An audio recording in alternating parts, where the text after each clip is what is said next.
Okay, here we're going to look at how an AVL tree works, taking into account what we know about binary search trees and about this new idea of height balance and balance vector.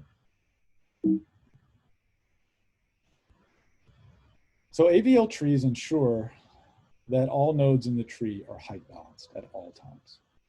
That's kind of the neat thing about an AVL tree. By the way, where does AVL, the name AVL, come from? Well, I think it's named after the inventors of this particular tree. Okay, you know, if you enter a field early while it's new, you get to name things after yourself.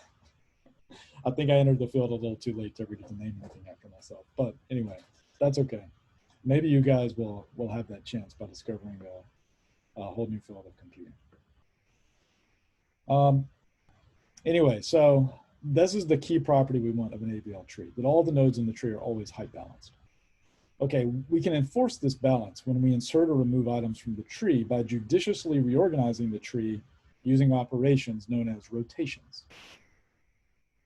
And let's see how a rotation works. So let's say we insert into an unbalanced tree. So maybe I have 10 and 5, and then I insert 1. And that leaves me with a tree that's kind of ugly and unbalanced, right? Node 10 now is unbalanced with a value of 2.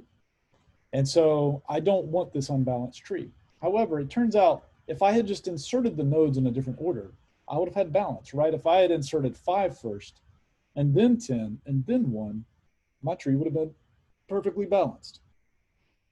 And so what I can do, since my data structure is representing a set, it doesn't matter internally how I'm arranging things in the tree. So I can rearrange things into a better arrangement. And a simple way to do that is what's called a rotation. And so I can rotate the tree to balance it. And the idea is that I'm going to rotate 10 to the right. Because I'm heavy on the left, so I'm going to rotate it to the right.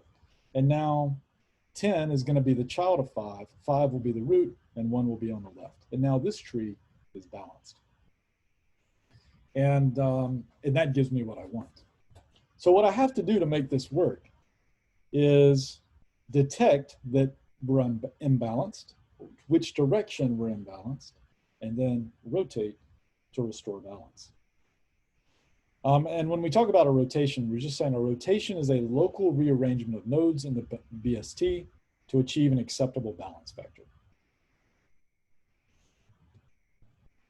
There are, in fact, several types of rotations that we're going to need. So we can rotate to the right when the left side is taller. We can rotate to the left when the right side is taller. And there are going to be some scenarios where we need to do a sequence of both the left and right rotations together to obtain the desired balancing effect. One other thing I want to tell you about this is that height balance is not guaranteed to be minimal. In other words, the AVL tree is not guaranteed to be the shortest possible tree. Just ensuring height balance doesn't get us to a minimal height tree. However, it is pretty good. It's still pretty good. What's been proven is that an AVL's height is within 1.5 times the minimum. So that means we could write it out as 1.5 times log 2 of n. And those of you paying close attention will recognize, though, in terms of big O now, because that's a constant factor, we can call it log n. And so because of this, this implies that AVL trees, in fact, do attain a big O of log n, which is a really good result.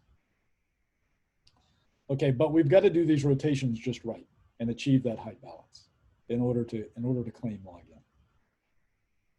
Okay, so in summary, AVL trees ensure that all nodes in the tree are height balanced as the nodes are inserted. And by the way, we have to also make sure they stay balanced when we remove nodes as well. Okay, balance is achieved through operations called rotations. And we're always going to be rotating things, you know, to make nodes balanced, right? So we rotate away from the longer side toward the shorter side. Height balance used this way does not guarantee a minimal height tree, but is a very good heuristic and does let us achieve a big O of log n.